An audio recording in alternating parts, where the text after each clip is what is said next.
Hello class, it's Mrs. House here to give you a quick presentation on what tragedy is.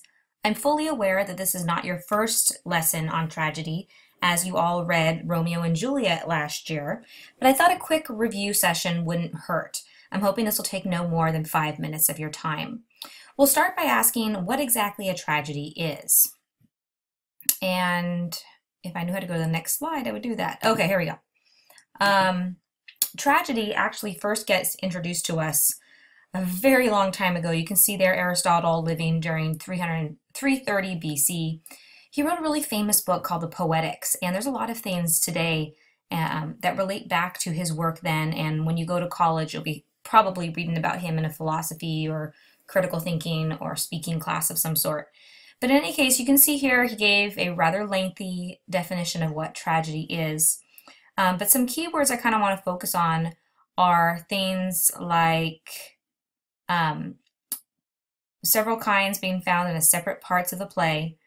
It talks about how it's not necessarily a narrative, so again, tragedy is a play of sorts, and through pity and fear affecting the proper purgation of these emotions. Now, of course, it's a very advanced language, but let's see if we can take a much simpler approach to what tragedy is in the following slides. So, in plain English, tragedy is any serious and dignified drama that describes a conflict between the hero, as we know, the protagonist, and a superior force. And sometimes that can be the destiny, chance, fate, society, God, other man, whatever other bigger force is at play that's going to stop the protagonist or the hero from getting what it is that he wants. And a tragedy reaches a sorrowful conclusion, which kind of goes without saying. It's not going to end with a happy ending, just like we know Romeo and Juliet didn't end. So I hate to give it away, but Macbeth is definitely a tragedy. Moving on. Tragedy also has a couple other characteristics that you should know, and make sure you're going ahead and pausing at any point in time during this presentation to complete that worksheet that I gave you, just to kind of check your own understanding. But a couple things about tragedy, it deals with life's bitterness. Life is rough.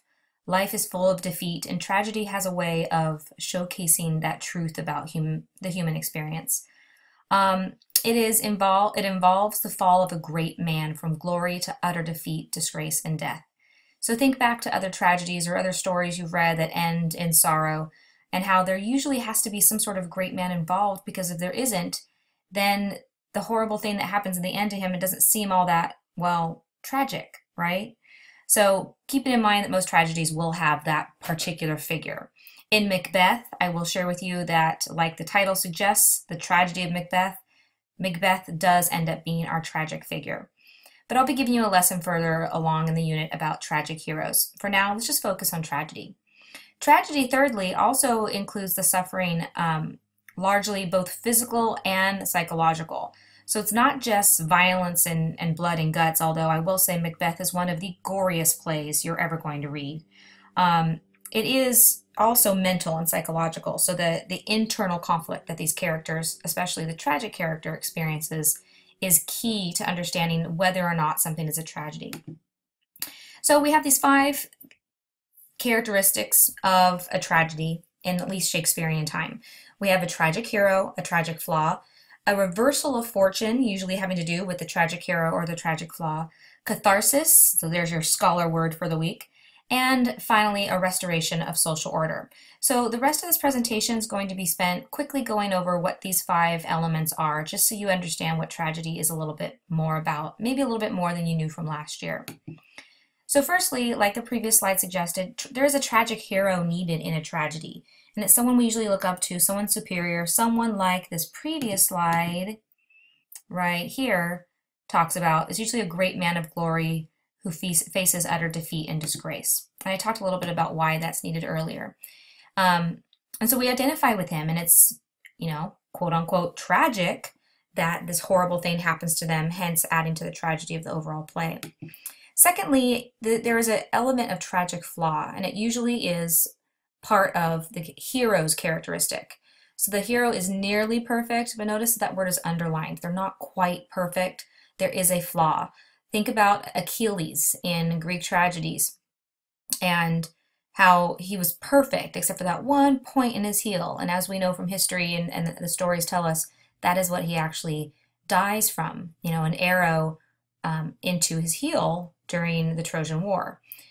So he has that one flaw that makes him vulnerable or weak to opposing forces. Thirdly, there's a reversal of fortune, and this is usually occurring in the plot of the play itself. So as the notes here say, the fatal flaw brings the hero down from his elevated state. So using Achilles as an example, he's this warrior during the Trojan War who is seemingly indefeatable, and yet that one arrow goes through his ankle and he does die. So that flaw brings him down from his glorious time.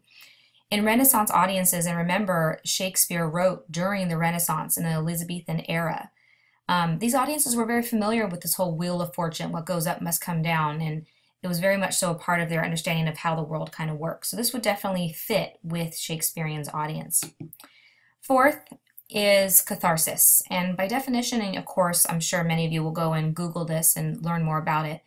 Catharsis is the audience's purging of emotions through pity and fear. So in order for a tragedy to be existing, or for a play to be considered a tragedy, there needs to be an element, usually towards the end, where the audience undoubtedly feels as though they are pulled in emotionally, either due to pity, they feel pity for this tragic hero, or for fear of what will happen to the other people or to this tragic hero. So you have this audience involvement and engagement. And we know as the audience ourselves, a good play, a good book, a good movie, anything is always going to consider the audience in its motivations and what it decides to do.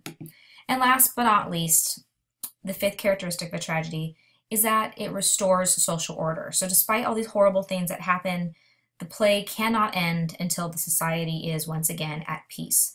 Bringing it back to Romeo and Juliet, we know that even though the two young lovers do tragically die in the end, because of their death, these two families are able to come together and end this seemingly undying feud. So there is some sort of restoration of social order. And so when we read Macbeth this next month, spoiler alert, it ends tragically, wink wink, of course it does, but there is some good that comes out of it too. So don't worry, audience, it's not all tragic. Sorry, students, I seem to go over just a little bit, but I hope that you have a better idea of what tragedy is all about, and I look forward to beginning this journey with you next week as we begin Macbeth.